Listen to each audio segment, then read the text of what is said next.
दोस्तों, आज की ये कहानी कई सारे अंधविश्वासों को तोड़कर आपकी विश्वास को बहुत मजबूत करेगी। इसलिए बहुत ध्यान लगा के अंत तक सुनना। सिद्धार्थ के जन्म के समय एक भविष्यवाणी की गई कि या तो ये बच्चा चक्रवर्ती सम्राट बनेगा या फिर एक साधु सन्यासी। जब सिद्धार्थ के पिता महाराज शुद्धोधन को यह बात पता चली तो तभी उन्होंने ये प्रण लिया कि वो अपने पुत्र को सन्यासी कतई नहीं बनने देंगे। उन्होंने वो हर प्रयत्न किया जिससे सिद्धार्थ हर दुख, हर वैराग्य से दूर रह सके। उन्होंने अलग अलग 3 महल भी बनाए और नगर से हर गरीब, बीमार, दुखी सभी को वहां से निकालकर उन्हें एक अलग नगरी में भेज दिया ताकि वो वहां आराम से रह सके। अब सिद्धार्थ को इन सब से दूर रखा जा सके, महाराज शुद्धोधन ने अपने नगर में केवल युवा, संपन्न और स्वस्थ रहने वाले व्यक्तियों को ही रहने दिया। महाराज शुद्धोधन ने बहुत कोशिश की कि वो सिद्धार्थ का मन भोग विलास में लगाए, वो सन्यास की तरफ बिल्कुल न जाए। लेकिन सिद्धार्थ बहुत ही जिज्ञासु प्रकृति के थे। उन्हें हर चीज के बारे में विश्लेषण करने में काफी रुचि थी। वो हर चीज को बहुत ही बारीकी से देखते। एक बार सिद्धार्थ अपनी माता के साथ मंदिर गए थे। उनकी माता रोज वहां पूजा किया करती थी, प्रसाद चढ़ाती। एक दिन सिद्धार्थ ने पूछा कि मां, आप रोज यहां आकर बदल बदल कर प्रसाद क्यों चढ़ाते हो? उनकी मां ने कहा कि ये भगवान के लिए है। इनमें से कुछ यहां अर्पित किया जाता है और बाकी बांट दिया जाता है। सिद्धार्थ ने कहा, मां, आप जो यहां रखती हैं उसे भगवान क्यों नहीं खाते? यहां जो आपने कल फल, मिठाइयां रखी थी, या तो उसे अगले दिन फेंक देते हैं या फिर उन्हें कोई अन्य जीव खा लेते हैं। मैं रोज ये देखता हूं, पर कोई ईश्वर तो इसे आकर नहीं खाते। अपने पुत्र की ये जिज्ञासा देखकर उनकी माता मुस्कुराई और अपने पुत्र के सर पे हाथ रखकर बोली, बेटा, यहां जो भी फल या मिठाइयां रखी होती हैं उसे कोई ना कोई खा लेता है। जो भी इसे खाता है वो ईश्वर का ही रूप है। सभी अन्न, फल, मिठाइयां आदि सभी ईश्वर की ही देन है। हम सब यहां रखकर उनका धन्यवाद करते हैं। यह सुनकर सिद्धार्थ ने मंदिर में चढ़े प्रसाद को उठाया और खा लिया और कहते हैं, क्या मैं ईश्वर का रूप हूं? मां ने कहा, पुत्र, ईश्वर हर जगह उपस्थित है। ईश्वर कण कण में है। यहां उपस्थित हर व्यक्ति, जीव, सब में ईश्वर है। सिद्धार्थ ने कहा, फिर वो मुझे क्यों नहीं दिखाई देते? माता कहती हैं, अपनी आंखें बंद करो और फिर देखो, ईश्वर तुम्हें तुम्हारे अंदर ही दिखाई देंगे। तब से सिद्धार्थ ईश्वर को अपने अंदर ही खोजने लगे। सिद्धार्थ को अपने महल में चारों तरफ सिर्फ खुशियां ही नजर आती थी। उन्हें आज तक दुख का कभी एहसास ही नहीं हुआ कि दुख नाम की भी कोई चीज होती है। मनुष्य बीमार होता है लेकिन जल्दी स्वस्थ भी हो जाता है। वो उदास होता है तो जल्दी प्रसन्न भी हो जाता है। लेकिन जैसे जैसे वो बड़े होने लगे, उनकी जिज्ञासा भी बढ़ने लगी। सिद्धार्थ के महल में एक बहुत पुराना वृक्ष था। वो शुरू से उस वृक्ष के पास खेलते थे, उससे प्रेम भी करते थे। एक दिन सिद्धार्थ ने देखा अब इस वृक्ष पर से पत्ते गिरने लगे हैं और नए पत्ते भी नहीं आते।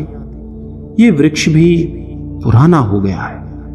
उन्होंने जाकर अपनी माँ से ये बातें बताई कि माँ देखो ना, ये जो वृक्ष है अजीब सा हो गया है, अब वो छांव भी नहीं देता, उसे क्या हो गया है।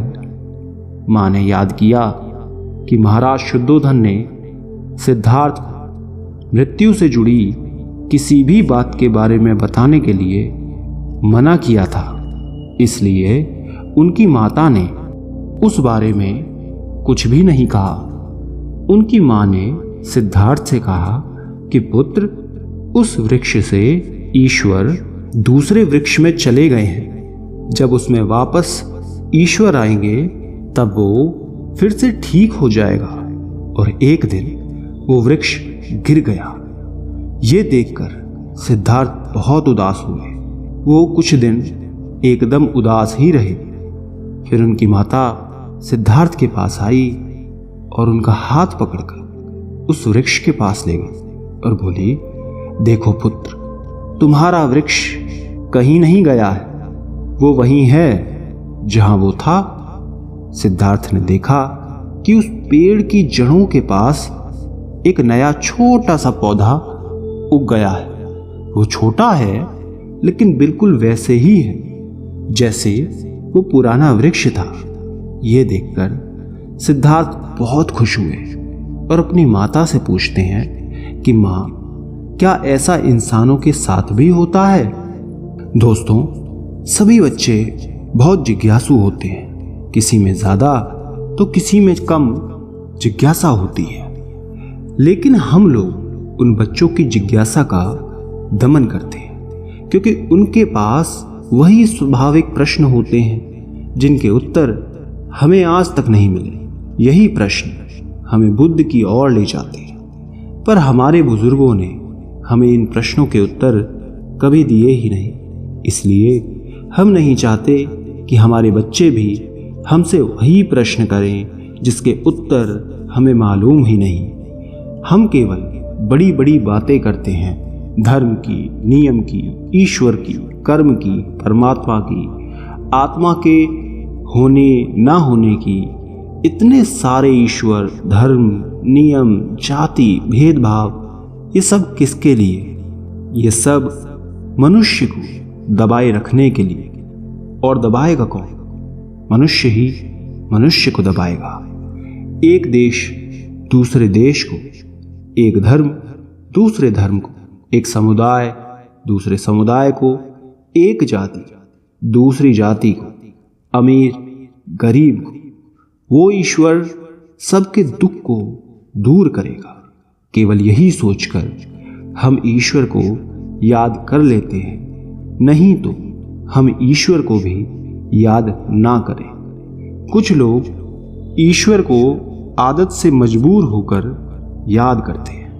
उन्हें पता ही नहीं चलता कि वो ईश्वर को याद भी कर रहे हैं। और कुछ लोग ईश्वर को पेशेवर की तरह याद करते हैं। ईश्वर को कैसे याद रखना है, कहाँ माथा टेकना है, कहाँ अगरबत्ती धूप बत्ती करनी है, कब अभिषेक करना है, कौन से फूल कब चढ़ाने हैं, कब घंटी बजानी है, ये सब। कुछ लोग जब दुखी होते हैं तब ईश्वर को याद करते हैं कि उन्हें याद करने से उनकी तकलीफ दूर हो जाएगी। और कुछ लोग तो ईश्वर पर ही छोड़ देते हैं, वो तो कर्म करने के लिए भी तैयार नहीं होते। लेकिन जब आप खुश होते हैं, सुखी होते हैं, जश्न मना रहे होते हैं, तब ईश्वर को याद नहीं करते। जब भगवान कृष्ण ने कुंती माता से कहा कि मांगो, क्या मांगती हो, तब उन्होंने कहा कि हे प्रभु, कुछ देना है तो मुझे सिर्फ दुख देना। सभी लोग आश्चर्य में थे कि भगवान से दुख कौन मांगता है। लेकिन उन्होंने कहा कि जब दुख आता है हम ईश्वर को कभी नहीं भूलते। मैं चाहती हूं मैं हमेशा आपके नाम का स्मरण करती रहूं। दोस्तों, सिद्धार्थ ने भी अपनी जिज्ञासा को कभी खत्म नहीं होने दिया। वो तब तक चुप नहीं बैठते थे जब तक उन्हें उनके प्रश्नों का उत्तर नहीं मिल जाता, और आखिरकार एक दिन वो अपने सभी प्रश्नों के उत्तर प्राप्त कर लेते हैं और उनके बाद दोबारा कभी कोई प्रश्न नहीं करते।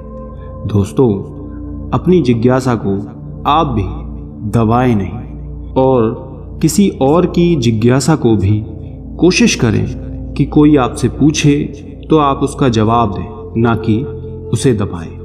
दोस्तों, आपने क्या सीखा इस कहानी से, कमेंट करके ज़रूर बताना। धन्यवाद।